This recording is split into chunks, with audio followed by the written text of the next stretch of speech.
అంటే బీజేపీ నుంచి వస్తున్న దాడి కావచ్చు, దూకుడు కావచ్చు, మొత్తానికి 8 స్థానాలు మాయే అని వాళ్ళు చెప్పడం కావచ్చు, లేదు ఈ గవర్నమెంట్ని పడగొట్టబోయేది తామే అని తెర వెనుక మాట్లాడడం కావచ్చు, సో షిండేలను తయారు చేస్తారు అన్న ప్రచారం జరగడం కావచ్చు, ప్రధానంగా బీజేపీ నుంచే ఆ ప్రమాదం పొంచి ఉంది అన్నది జరుగుతున్న ప్రచారం. నిన్న నేను బీజేపీ రాజాసింగ్ గారిది అనుకుంటా, లేకపోతే ఇంకోవరదో, మేము 16 స్థానాలు గెలుస్తామని కూడా అన్నారు. వాళ్ళు 17 స్థానాలలో పోటీ చేస్తుంటే అసదుద్దీన్ మీద కూడా మేమే గెలుస్తాం అంటున్నారు. పోటీ చేసేటప్పుడు మేము ఇన్నే గెలుస్తాం, అన్నే ఓడిపోతాం అనొద్దు. మేము కూడా ఓడిపోయి గెలిచే స్థానాలు అన్నిటి కోసం గెలవాలనే పోటీ చేస్తున్నాం, తప్పకుండా పోటీ చేస్తున్నాం. కాబట్టి తప్పకుండా ఉంది, మాకు పోటాపోటీ ఉంది. ఒక 10 స్థానాలు మాకు చాలా క్లియర్గా ఉన్నాయి, వాళ్ళకి 3 స్థానాలు చాలా క్లియర్గా ఉన్నాయి. ఇంకో 3 స్థానాల్లో మాత్రం మేము పోటాపోటీగా ఉన్నాం, అది మాత్రం వాస్తవమే. కానీ ఇంకా తర్వాత ఏమైందో అది పబ్లిక్, రేపు ఓటింగ్ సరళి ఎలా ఉంటుంది, ఓటింగ్ ప్యాటర్న్ ఎలా ఉంటుంది, ఎంత పోల్ అవుద్ది, ఇంకా మీకు తెలిసిందే కదా. ఇవన్నీ ఎన్నికలు అన్న తర్వాత ఇవన్నీ ఉంటే అన్నమాట దాంట్లో ఉంటుంది. కానీ డెఫినెట్గా కాంగ్రెస్ 10 స్థానాలు ఈరోజు క్లియర్గా ఉంది, ఇంకో 3 స్థానాలు పోటాపోటీగా ఉంది. ఆ దాంట్లో ఎందుకంటే అది ఓన్లీ 1 or 2% తేడాలలో ఉన్నాయి. ఆ స్థానాలు కూడా నాకు తెలుసు, కానీ అవి చెప్పకూడదు. ఆ 1 or 2%లో ఉన్నాయి మంచి మంచి స్థానాల్లో. ఇక 1 or 2% టిల్టింగ్ మీకు తెలుసు. ఎలక్షనీరింగ్ ఎలా ఉంటుంది రేపు, ఇవన్నీ కూడా చాలా పరిణామాలు ఉంటాయి. దాన్ని బట్టి చూద్దాం హౌ ఇట్ గోస్. సో బీజేపీని మీరు మీ ప్రభుత్వానికి థ్రెట్గా ఏం ఫీల్ కావట్లేరు మీరు? వాళ్ళకు ఉన్నది 8 స్థానాలండి. ఇంకోటి ఇప్పుడు ఈ షిండేలు గిండేలు అంటారా, సరే టైం కలిసి వచ్చినప్పుడు అందరూ ఇదవుతారు. టీఆర్ఎస్ కూడా టైం కలిసి వచ్చినప్పుడు ఎలా జరిగింది, టైం కలిసి రానప్పుడు ఇప్పుడు ఎట్లా ఉందో మనకు తెలుసు. కానీ అసలు వాళ్ళు ఊరికే ఆ షిండే పదం వాడటం బీజేపీ లాంటి పెద్ద పార్టీకి మంచి ఇది కూడా కాదు. షిండే గారు ఒక రాష్ట్రానికి ముఖ్యమంత్రి, ఆయన సరే అక్కడ జరిగిన పరిణామాలు ఏంది, వాళ్ళు ఎట్లా ప్రభుత్వం ఫామ్ చేసిండ్రు, ఇవన్నీ పక్కన పెడితే అంటే షిండే అనేది ఒక బ్యాడ్ వర్డా గుడ్ వర్డా ఫస్ట్ వాళ్ళు ఇచ్చే డెఫినేషన్ అదే. అంటే ఇప్పుడు వాళ్ళు తయారు చేసిన ఒక ముఖ్యమంత్రి నెగిటివ్ ఫెలో అని వాళ్ళే ఒప్పుకుంటున్నారా అసలు? కాబట్టి షిండే అనే దానికి అసలు పర్యాయ పదం ఏంది? అసలు షిండే నెగిటివా పాజిటివా అంటే దాన్ని జోక్ కింద చేసి పెట్టిండ్రు. అసలు పార్టీ గవర్నమెంట్ గోల్డ్ సరే ఇట్లాంటి ఏం ప్రజాస్వామ్యంలో ఎలక్ట్రల్ దీంట్లో కామన్, కానీ వాళ్ళు దాన్ని ఒక జోక్ కింద తయారు చేసేసారు. ఈ ప్రభుత్వాన్ని పడేసే తీరు కానీ దానికి అర్థం పర్థం లేకుండా చేసి పెట్టిండ్రు. దానికి కూడా సరే బీజేపీ ఈరోజు గొప్ప స్థానాలు ఉండొచ్చు, అంతకంటే పెద్ద స్థానాల్లో కాంగ్రెస్ ఉండే, కాంగ్రెస్ కిందకి వచ్చింది, మళ్ళీ మీదకి పోద్ది. కానీ మనం ఏం చేసినా కానీ సిస్టమ్ని పాడు చేయొచ్చు. ఈరోజు బీజేపీ చేస్తుంది ఏంటంటే సిస్టమ్ని పాడు చేసేస్తుంది.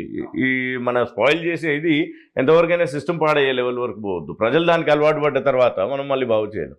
కాబట్టి వాళ్ళు ఆఖరికి ఎడికి తీసుకొస్తారో దీన్ని ఎడికి పోద్దు చూద్దాం. వాళ్ళు కూడా వాళ్ళ సొంతంగా అలవాటు చేసిన దీనికి ఆ రుచి చూడాల్సిందే, ఈ రోజు కాకపోతే రేపు. అయితే వీళ్ళు బీఆర్ఎస్ కూడా పదే ఒక ప్రచారం అంటే ఒక విధంగా కామెంట్స్ చేస్తుంది, ఖచ్చితంగా ఈ ప్రభుత్వం 6 నెలలను ఏడాదిలో పడిపోతుంది. సో ఇప్పుడు కనుక 16 సీట్లలో మెజారిటీ ఎంపీ సీట్లు కేసీఆర్కి ఇస్తే 6 నెలల్లో ఏమైనా జరగవచ్చు అన్నది ఒక కామెంట్ ఒకటి వస్తుంది, మీరు గమనించే ఉంటారు.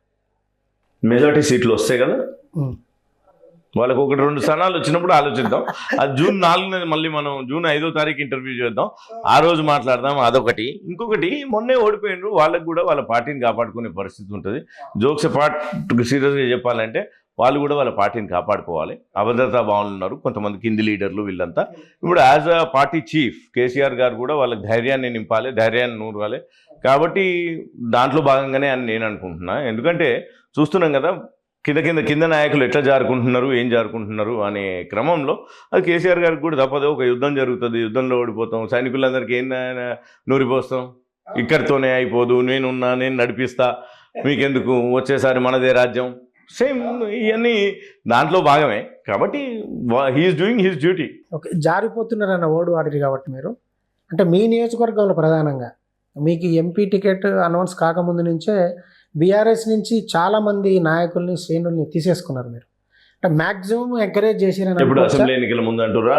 అసెంబ్లీ ఎన్నికల ముందు జరిగింది, మీ పార్లమెంట్ ఎలక్షన్స్ నియోజకవర్గంలో బీఆర్ఎస్ ని ఖాళీ చేసే పనిలో ఉన్నారు మీరు.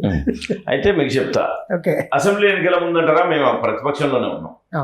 సో వచ్చిన నాయకులే వచ్చేది అయినరు. తర్వాత నేను పార్లమెంట్ అభ్యర్థిగా చేస్తున్నప్పటికీ ఒక అడ్వాంటేజ్ ఏముండేనంటే కూడా ఇప్పుడు మిగిలిన నియోజకవర్గాల్లో కూడా బీఆర్ఎస్ పెద్ద డిసడ్వాంటేజ్ ఏంటంటే వాళ్ళందరూ కూడా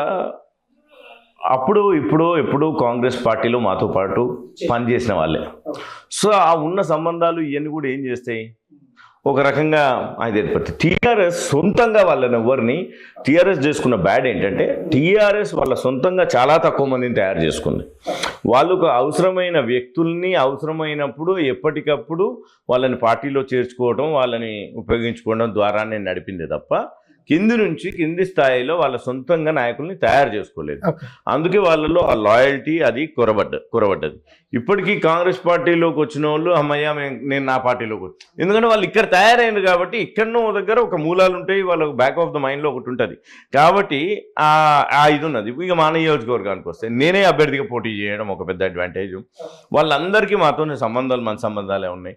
జానారెడ్డి గారు ఎమ్మెల్యేగా ఉన్నప్పుడు కానీ ఎప్పుడు కానీ నాయకునిగా ఉన్నప్పుడు అప్పుడు అందరికీ ఏదో ఒకటి పని చేసిన వాళ్ళే తప్ప కక్షపూరితంగాను కేసులు పెట్టియడము ఇంకోటి చేయటమో ఈరోజు చేయలే. ఎన్నికలంటే ఎన్నికలు అయిపోయినాయి. ఆ తర్వాత కూడా ఏ పార్టీలో ఉన్న వ్యక్తి అయినా ఆయన దగ్గరకు వస్తే పని చేసి పెట్టినరు. ప్రజలందరూ నా వాళ్ళు, నా ఓటర్లు. ఎలక్షన్ అయిపోయిన తర్వాత ఐఎమ్ ఎమ్మెల్యే ఫర్ ఎవ్రీబడి అనే తీరుగా వ్యవహరించారు. కాబట్టి అవన్నీ పైగా వాళ్ళు అధికారంలో ఉన్నప్పుడు కూడా వాళ్ళు వాళ్ళ నాయకుల్ని పటిష్టపరచుకోలే, వాళ్ళని కొంచెం అవమానపరచడం, రకరకాలుగా వాళ్ళకు చాలా నెగిటివిటీ డెవలప్ చేసుకున్నారు వాళ్ళ చుట్టూ. సో వాళ్ళు కూడా అప్పుడు అధికారం ఉంది కాబట్టి అన్ని రోజులు ఉన్నారు, అధికారం పోయింది కాబట్టి మహాప్రభు నమస్కారం అని అది మెయిన్ వాళ్ళ డిసడ్వాంటేజ్ ఉన్నమాట. ఈరోజు చెప్పుకోవాలంటే అది జరిగిన విషయం. నిజంగా చూసుకుంటే మీరు చూడండి టీఆర్ఎస్లో మళ్ళీ ముందు నుంచి పటిష్టంగా వాళ్ళు తయారు చేసుకున్న కొంతమంది అక్కడనో ఇక్కడనో వాళ్ళనే ఉన్నారు, వాళ్ళు ఉంటారు. ఇప్పుడు మేము ఉన్నాం, కాంగ్రెస్ పార్టీలో ఉన్నాం, 10 ఏళ్ళ నుంచి అధికారం లేకున్నా ప్రతిపక్షంలో ఉన్న బై ఎలక్షన్లు మా మీద ఒత్తిళ్లు చేసినా, ఫోర్స్ చేసినా, ఇంకోటి చేసినా మేము కదలేదానికి ఒక రీజన్ ఉండాలనుకుంటాం.